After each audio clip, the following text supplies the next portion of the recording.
जय हिंद फ्रेंड्स, गुरुदेव भगवान की चरणों में सादर नमन, सादर प्रणाम। धर्म की एक ऐसी व्याख्या मैं आपको सुना रहा हूं जो आपको सारे अंधकार से बाहर निकाल लेगी।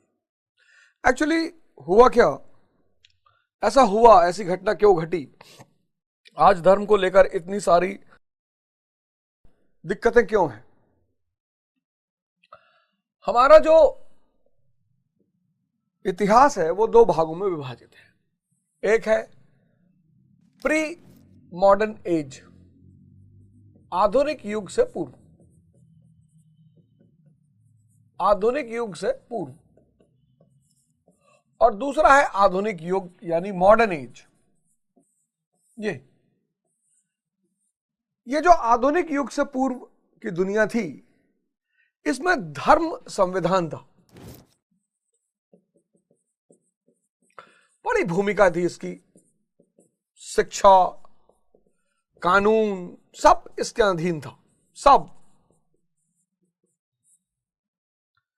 लेकिन आधुनिक युग में क्या हुआ, मानव रचित संविधान, मानव रचित संविधान। अब यह हुआ कि भाई धर्म जो है शोषण का कारण था, और धर्म यानी पाखंड।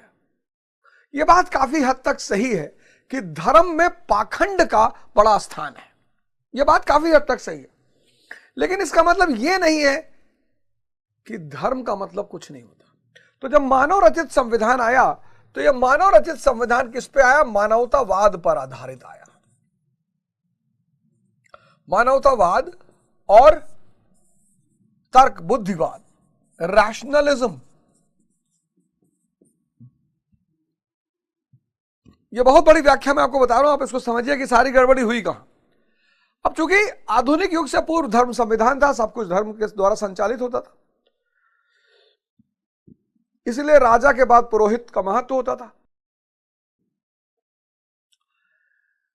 अब क्या हुआ कि आधुनिक युग में क्या हुआ कि मानव रचित संविधान किस पर आधारित, मानवतावाद, ह्यूमनिज्म और बुद्धिवाद, रैशनलिज्म, कि जो इंसान के लिए अच्छा है और जो बुद्धि सहमत है बस वही माना जाएगा। जैसे फॉर एग्जाम्पल, अब हनुमान चालीसा कहती कि बाल इस समय रवि भक्ष लिहो, तब तीनों लोक भयो अंधियारो। अब यहां का जो आदमी है वो कहेगा यार हनुमान जी ने बचपन में सूरज निकल लिया था,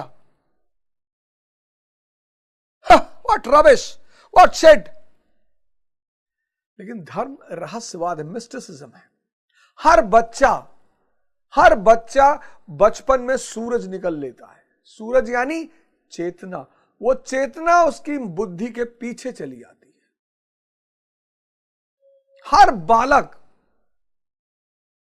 हर बालक जब बड़ा होता है तो सूरज को निगल लेता है। सूरज यानी उसकी चेतना, उसकी रोशनी,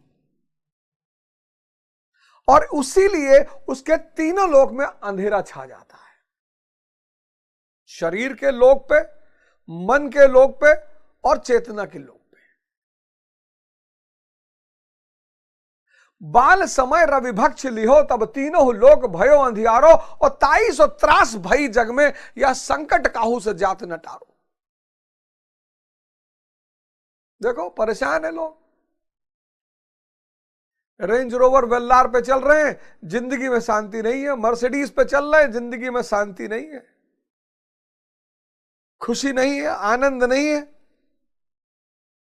क्योंकि वो जो अंदर का सूरज है उसको बाहर निकालना पड़ेगा, उस चैतन्य को फिर से खोज करनी पड़ेगी। बस ये समस्या हो गई,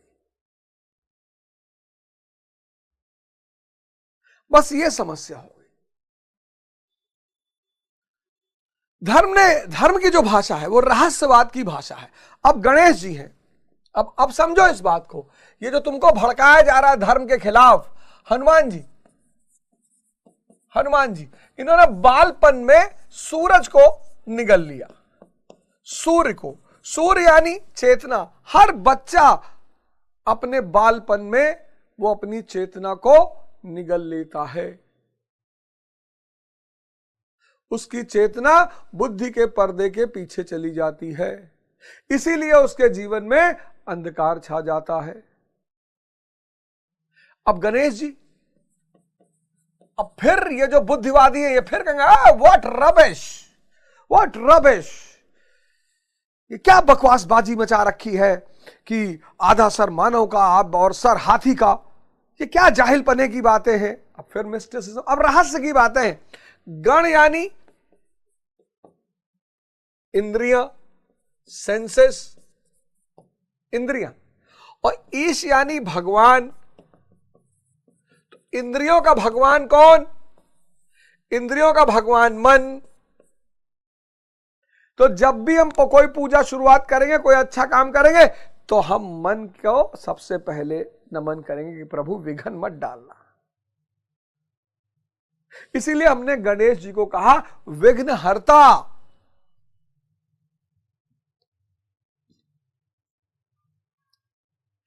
लेकिन ये जो तथाकथित पढ़े लिखे लोग हैं, जो बड़ी बड़ी डिग्रियां लेके सिगरेट पी रहे हैं और कहते हैं सिगरेट कंसंट्रेशन बढ़ा रहा है, समझना इस बात को।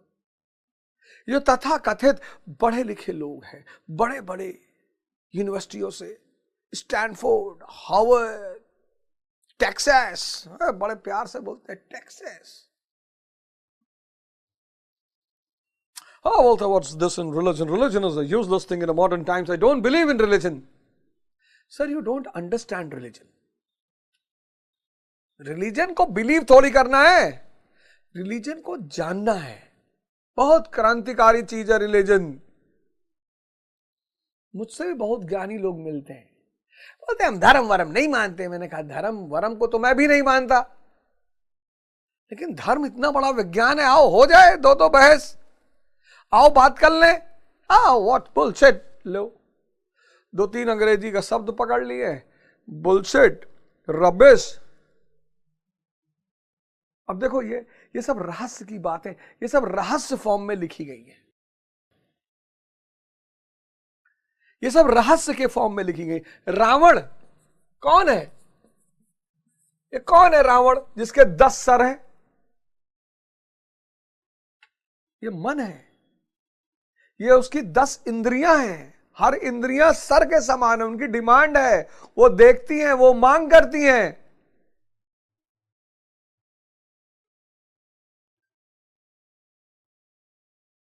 इस विज्ञान को समझने के लिए इसके अलग वैज्ञानिक हैं।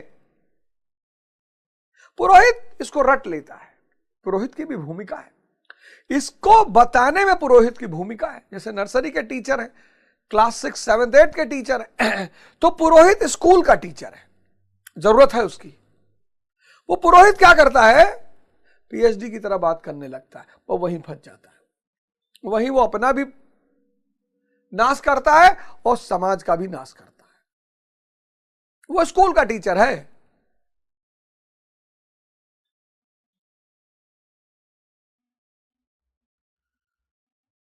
तो धीरे धीरे लोगों के सामने धर्म का जो मूल महत्व था, इंद्रियों से चेतना की तरफ आना। पिछला एपिसोड आशा करता हूं आपके लिए बड़ा महत्वपूर्ण रहा होगा, बहुत महत्वपूर्ण।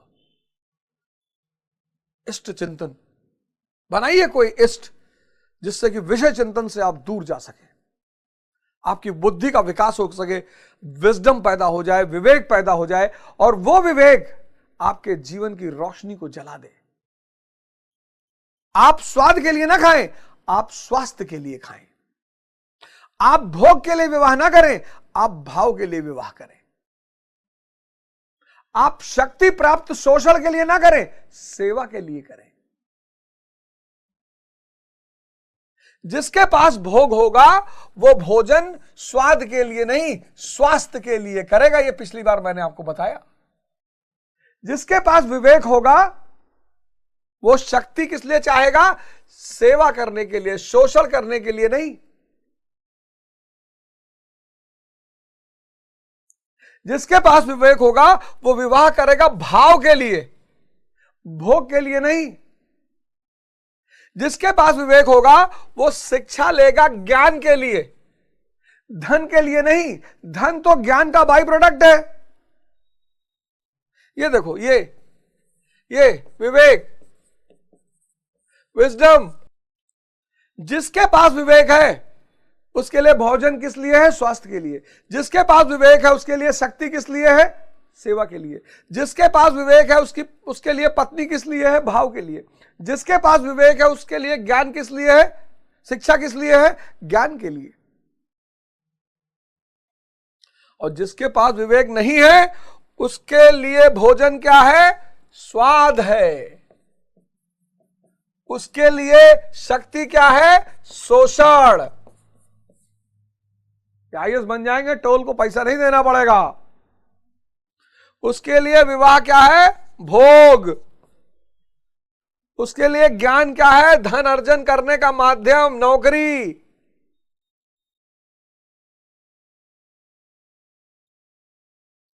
इसलिए कहता हूं ध्यान करो। ध्यान करोगे तो क्या पैदा हो जाएगा? विवेक पैदा हो जाएगा। और यह विवेक रूपी रोशनी तुम्हारे जीवन के अंधकार को मिटा देगी। कैसे? 64वें श्लोक में यह बात गीता में आई है। 64वां श्लोक। अब कैसे यह अंधकार दूर होगा, यह 64वां श्लोक बता रहा है। कैसे? सुनो। राग द्वेष व्यक्तस्तु विषयानि निद्रा यशरन आत्म वैश्य विर्ध्यात्म प्रसादम गच्छति। आत्मा की विधि को प्राप्त प्रत्यक्षदर्शी महापुरुष। अब खेल देखो। अब यहीं पे डायग्राम, ये डायग्राम जो बनाने जा रहा हूं इसकी तो कोई कीमत ही नहीं।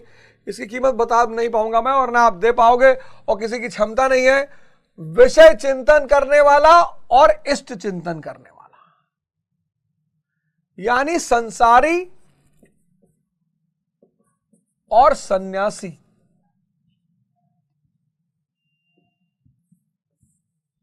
संसारी और सन्यासी, और सरल भाषा में कहे तो अवध ओझा संसारी और महाराज भगवान अड़गड़ानंद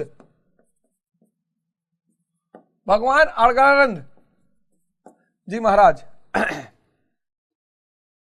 ये आदमी विषय चिंतन करेगा, स्त्री का चिंतन, गाड़ी का चिंतन, महल का चिंतन। इसके अंदर आसक्ति होगी। आसक्ति की वजह से कामना होगी, कामना के दमन से क्रोध होगा, और क्रोध के दमन के परिणाम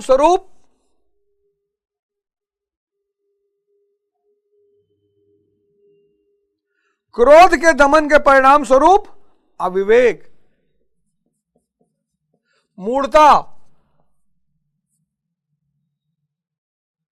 अविवेक के परिणाम स्वरूप स्मरण शक्ति भ्रमित होगी।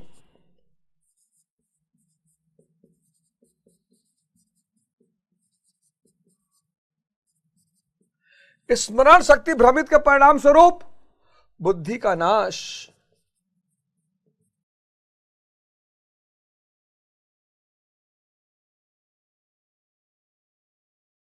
और सारा अंधकार।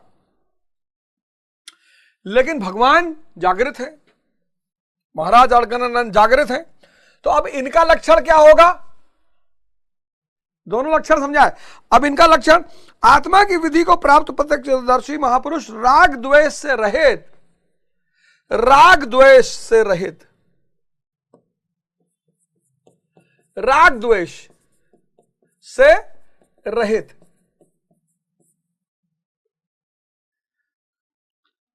समस्त सब ब्रह्मांड चेतना है।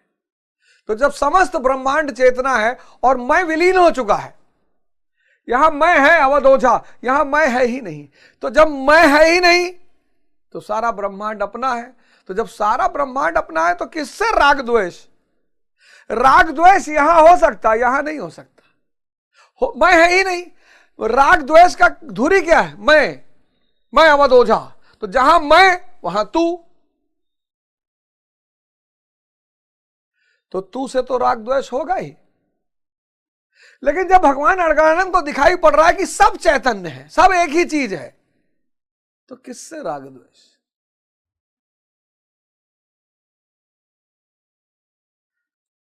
जागृत पुरुष के अंदर राग द्वेष नहीं होता, होने की बात ही नहीं। भाषा की कुछ सीमाएं हैं, इसीलिए भाषा कभी कभी बड़ा दुविधा पैदा करती है। जो चेतना पे आ गया, भगवान राम, मैंने कहा ना, आपको कभी कभी लगता होगा कि भगवान बुद्ध, भगवान महावीर, भगवान कबीर, भगवान दादू, भगवान गुरु नानक के पास कुछ भी नहीं है।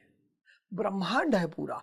आप भिखमंगे हो, आप जाते हो उनके पास, भगवू आशीर्वाद लेने आए। मैंने मर्सिडीज में बैठ के अगर आशीर्वाद लेना पड़ रहा है एक ऐसे आदमी से जिसके पैर में चप्पल नहीं है, तो तुम समझ सकते हो उसके पास कोई कितनी बड़ी चीज होगी। राग द्वेष, चेतना, समस्त ब्रह्मांड उसका है, सब वही।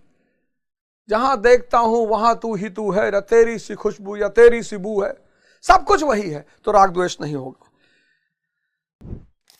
वश में की हुई अपनी इंद्रियों द्वारा विषयांचरण, विषयों में विचरता हुआ भी प्रसादमधि गच्छति, अंतःकरण की निर्मलता को प्राप्त होता है, वह अपनी भाव दृष्टि में रहता है। भाव दृष्टि, इसलिए तुम आश्रम जाओगे तो गुरु महाराज को सब स्त्रियों को मां कहते हुए पाओगे। मैं गुरु महाराज की बात कर रहा हूं। ए माई से कहता उधर बैठ जाए। मन और इंद्रियों को बाहर जाना है तो स्त्री भोग्या हो गई, लेकिन जब मन और इंद्री बची नहीं, सिर्फ चेतना बची, तो स्त्री मां हो गई। सारे संबंध भावगत हैं। इसलिए जितने लोग बुद्धि लेकर आश्रम में जाते हैं वो बहुत निराश होते हैं, क्योंकि भाव की एक खासियत है बहुत बड़ी, आज बता दे रहा हूं। कभी कभी आपने देखा होगा आश्रम में या कहीं भी आपने अनुभव किया होगा कि आप किसी संत महात्मा के पास गए और आप कोने में खड़े हैं और बड़े बड़े इंडस्ट्रियलिस्ट और पूंजीपति और विधायक और मंत्री वहां बैठे हैं, लेकिन आपको बुलाया जा रहा है कि hello hello hello hello, Jagtar ji जो कि पटपड़गंज से आए हैं, सरदार जगतार जी जो कि पटपड़गंज से आए हैं, वो कृपया मंच पर आए, गुरु जी उन्हें बुला रहे हैं। और आप डर गए कि ये क्या हो गया यार, हम तो जानते ही नहीं, हमको कैसे बुलाया जा रहा है। भाव के भूखे हैं भगवान।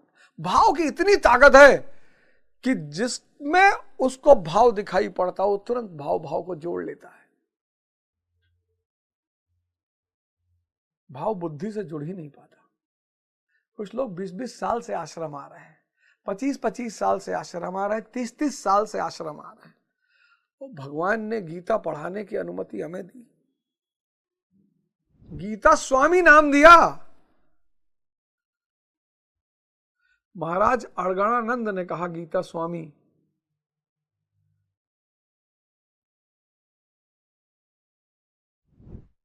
और आज तक मेरी सीधे उनसे बात नहीं होती। आज तक मैं जाता हूं, आशीष बाबा ले जाते हैं मिलाने के लिए, आशीष बाबा है, दीपक बाबा और भी बहुत सारे बाबा लोग हैं। मैं प्रणाम करता हूं, दंडवत करता हूं, वो आशीर्वाद दे देते हैं, मैं चला आता हूं। कभी कभी तो मैं जाता हूं, उनको बोलते हुए सुनता हूं, बस। मतलब मेरी ये इच्छा नहीं होती कि मैं जाऊं पर्सनली उनके साथ बैठूं ना, बस मैं उनको बोलते हुए सुनता हूं, मुझे बहुत अच्छा लगता है। लेकिन चूंकि अब उनकी कृपा से आश्रम में सब लोग जानने लगे, तो मैं जाता हूं तो एक उनका साक्षात सामान्य से दर्शन हो जाता है। और शायद वो मुझे नाम से जानते भी नहीं।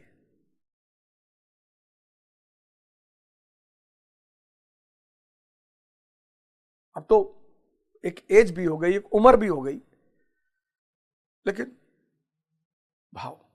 तो इनका दूसरा लक्षण होता है कि ये भाव प्रधान होते हैं। महापुरुष के लिए विधि निषेध नहीं रह जाता। विधि निषेध, कोई ऐसा काम नहीं है जो वो नहीं कर सकते, कोई कानून उनके लिए नहीं है। वो विवाह कर सकते हैं, विवाह नहीं कर सकते, वो बच्चा पैदा कर सकते, नहीं कर सकते, वो खीर पनीर खा सकते हैं, वो भुनी आलू खा सकते हैं, वो उबला चना खा सकते हैं। उनके चैतन्य, चैतन्य मतलब शुद्ध विवेक, गलत हो ही नहीं सकता। इसके लिए वित्त कानून है। यहां कानून के ऊपर चला गया व्यक्ति, क्योंकि चैतन्य मतलब शुद्ध विवेक।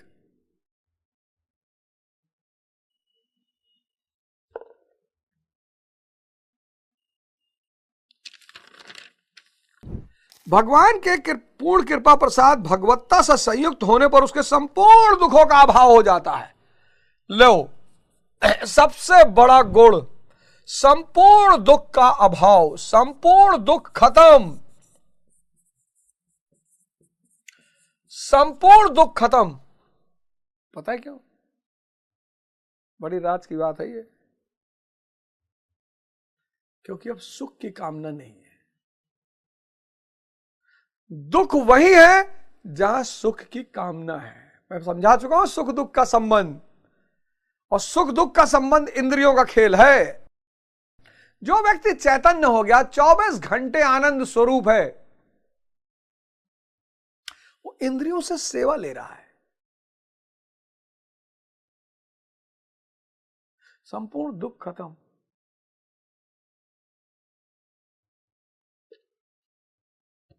कहोगे यार मंसूर को काट दिया, हाँ तो हंसते तो रहे वो, कहे तुम मुझे काट रहे हो, मैं कट रहा हूं, मैं भी देख रहा हूं, काटो। जागृत व्यक्ति पके हुए नारियल की तरह हो जाता है, खोल और फल अलग हो जाते हैं। ठोको जितना फल को ठोकना हो, जितना खोल को ठोकना हो ठोको, कोई फर्क नहीं पड़ता। और संसारी कच्चे नारियल की तरह है, खोल को ठोकोगे फल पर भी असर पड़ेगा। संपूर्ण दुख खत्म, राग द्वेष खत्म, खत्म। अब ये भाषा की सीमा इसलिए मुझे खत्म कहना पड़ रहा है, होता ही नहीं। चेतना इन सब से ऊपर है। सारा ब्रह्मांड में वो देख रहा है कि ब्रह्म को छोड़कर कुछ है ही नहीं, तो किससे द्वेष करेगा? अपने आप से। भाव की दृष्टि, भोग की दृष्टि नहीं है। विधि निषेध, क्योंकि शुद्ध विवेक है। अब वो जो करेगा वही सही है। संपूर्ण दुख खत्म, क्योंकि सुख चाहिए ही नहीं। अब वो कोई काम सुख के लिए नहीं करेगा। मतलब भगवान गुरु नानक जी अगर विवाह कर रहे हैं तो वो सुख के लिए नहीं कर रहे हैं, क्योंकि परम अवस्था में, आनंद की अवस्था में है। तो जब सुख के लिए कोई काम किया ही नहीं जा रहा तो दुख आएगा कहां से? लेकिन चुनौतियां जीवन की मौजूद रहेंगी।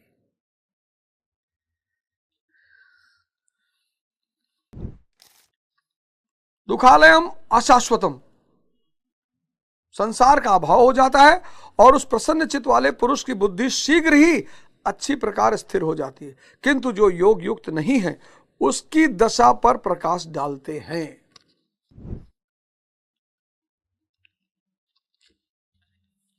जो ये साधना नहीं कर रहे हैं, अब भगवान उसकी दशा पर प्रकाश डालेंगे। ये डायग्राम 1000 करोड़ तो बहुत कम हो जाएगा। ये जो मन और इंद्रिय से संचालित, ये उसकी दशा है, और ये जो चेतना पर आधारित, ये उसकी दशा है। ये मन और इंद्रियों पर संचालित है, संसारी, और ये जो शुद्ध चैतन्य, इसी का यात्रा का नाम है साधना। इसलिए धर्म की तरफ आ जाओ। फिजिक्स पढ़े हो ना, बड़ी अच्छी बात, बुराई क्या है? केमिस्ट्री पढ़े, बहुत अच्छी बात, बुराई क्या है? विज्ञान और अध्यात्म का झगड़ा कहां है? I don't believe in God. अबे तो कौन कहता है बिलीव करने के लिए? गॉड जानने की चीज है, बिलीव करने की थोड़ी है। बिलीव का मतलब ही यही होता है कि आप जान ही नहीं पाए।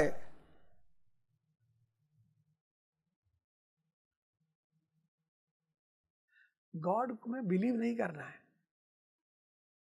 गॉड को जानना है। और यही किताबें हैं। ये किताब है, आप चाहे ये पढ़ लो और चाहे ये पढ़ लो, मटेरियल वही है, श्लोक सब वही है, सब कुछ भी अंतर नहीं है।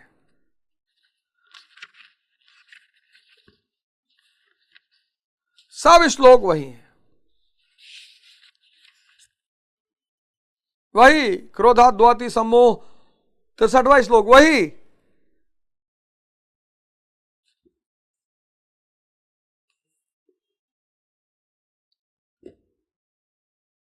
बदल लो अपने जीवन को। अब जो ध्यान नहीं कर रहे हैं, भगवान कृष्ण बताएंगे उनकी दशा क्या है।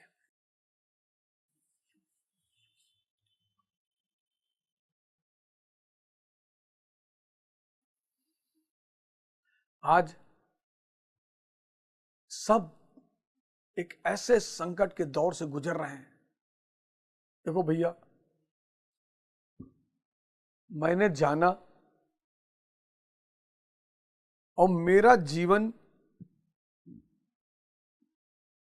एक सही रास्ते पर आ गया गुरु महिमा से।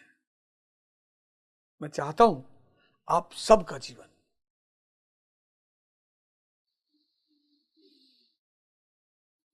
मैं बाहर निकला दलदल से, मैं चाहता हूं आप सब इस दलदल से बाहर निकले।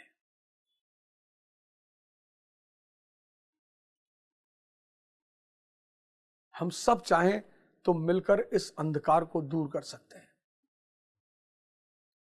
और सब एक दूसरे का हाथ पकड़ना शुरू करेंगे तो धीरे धीरे ये संभव हो जाएगा और जीवन की गति आगे बढ़ेगी।